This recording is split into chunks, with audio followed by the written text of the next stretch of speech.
Friends, இன்றைக்கி என்ன special டிஷ்ஷோட வந்திருக்கேன். என்ன டிஷ்னா செட்டிநாடு ஸ்பெஷல். அதோட பேர் கொஞ்சம் பெருசாக இருக்கும். வாங்க என்னென்னு பார்க்கலாம். மிளகாய் காய்கறி புளிமண்டி. அது எப்படி செய்கிறதுன்னு பார்க்கலாம். அதோட இன்க்ரீடியன்ட்ஸ் நான் இப்போ சொல்கிறேன். என்னென்னா கடுகு, உளுந்து, கருவேப்பிலை, மஞ்சத்தூள், ஒரு லெமன் சைஸ் புளி, தேவையான அளவு உப்பு, சின்ன வெங்காயம். பெரிய வெங்காயம் ஆட் பண்ணக்கூடாது, சின்ன வெங்காயம் தான் டேஸ்ட்டாக இருக்கும் நமக்கு. அப்புறம் மாயிஞ்சி ரொம்ப டேஸ்ட்டாக இருக்கும். அப்புறம் கேரட். அப்புறம் இதுக்கு ரொம்ப முக்கியமானது மிளகாய். எவ்வளோ வேணால் மிளகாய் எடுத்துக்கலாம். இதையும் போக நான் இன்னும் காய்கறி எடுத்திருக்கேன். என்ன காய்கறினா கத்திரிக்காய், உருளைக்கிழங்கு,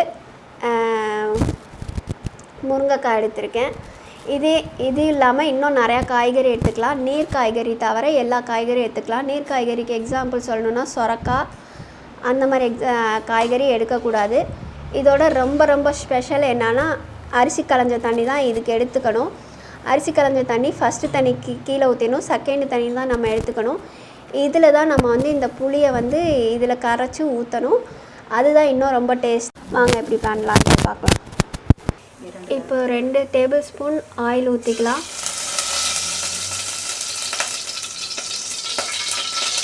இப்போ கடுகு போட்டிருக்கோம். அடுத்து உளுந்து போட்டுடலாம். கருவேப்பிலையும் ஆட் பண்ணிடலாம். இதோட சின்ன வெங்காயமும் ஆட் பண்ணிடலாம். இப்போ நல்லா வதக்கிக்கலாம். சின்ன வெங்காயம் போட்டதோட பச்சை மிளகாயும் போட்டு வதக்கிக்கலாம்.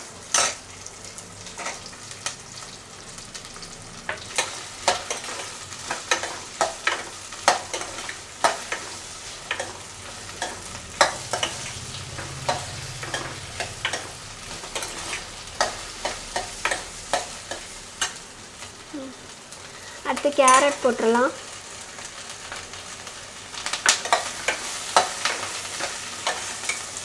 கத்திரிக்காய், உருளைக்கிழங்கு அதெல்லாம் தண்ணியில் போட்டு வச்சுக்கோங்க. ஏன்னா கண்டிப்பாக நம்ம செய்யங்களாட்டி கருத்துரும். அது நீங்கள் எவ்வளோக்கு எவ்வளோ நறுக்குறீங்களோ உடனே தண்ணியில் போட்டு வச்சுக்கோங்க. அப்போ தான் கருக்காமல் இருக்கும்.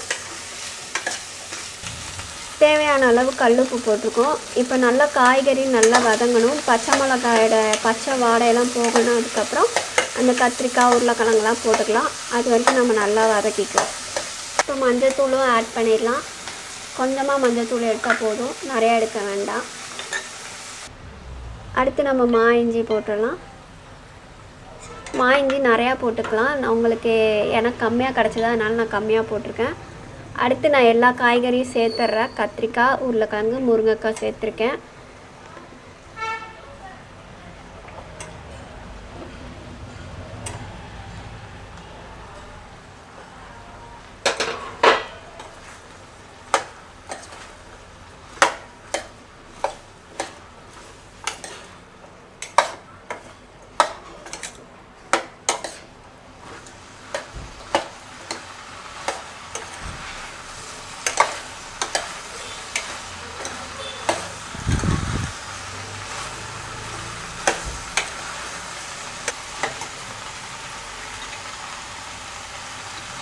இது வேகிற செகண்ட்குள்ளே அந்த புளியை அரிசி தண்ணிக்குள்ளே கரைச்சி வச்சுருங்க. அப்போ தான் இது வெந்ததுக்கப்புறம் உங்களுக்கு ஊற்றுறதுக்கு ரொம்ப ஈஸியாக இருக்கும்.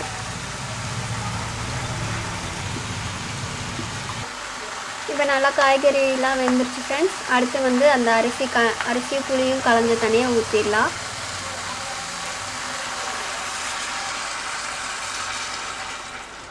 இது நம்ம மொதல் நாளே செஞ்சோன்னா ரொம்ப டேஸ்டியாக இருக்கும்.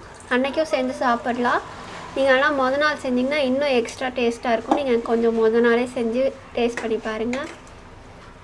இப்போ நல்லா வெந்துருச்சு ஃப்ரெண்ட்ஸ். இப்போ நீங்கள் உப்புலாம் கரெக்டாக இருக்கான்னு செக் பண்ணிவிட்டு நல்லா வேக வைங்க. இது எது கூடலாம் வச்சு சாப்பிட்லான்னா தயிர் சாதத்து கூட தொட்டுக்கையாக வச்சு சாப்பிட்டுக்கலாம். அப்படி இல்லைன்னா நீங்கள் சாதத்தில் நல்லெண்ணெய் ஊற்றி சாப்பிட்டா ரொம்ப டேஸ்ட்டாக இருக்கும். இது ஃப்ரிட்ஜில் வச்சு யூஸ் பண்ணுறீங்கன்னா 1 வீக் வரைக்கும் நீங்கள் வச்சு சாப்பிட்லாம். இல்லாட்டி ஃப்ரிட்ஜு இல்லைன்னா 2 டேஸ் தான் நீங்கள் வச்சு சாப்பிட்லாம். கண்டிப்பாக ட்ரை பண்ணுங்கள் ஃப்ரெண்ட்ஸ். காய்கறி இப்போ நல்லா வெந்துருச்சு. இப்போ நாட்டு சக்கரை நான் போட்டுக்கிறேன்.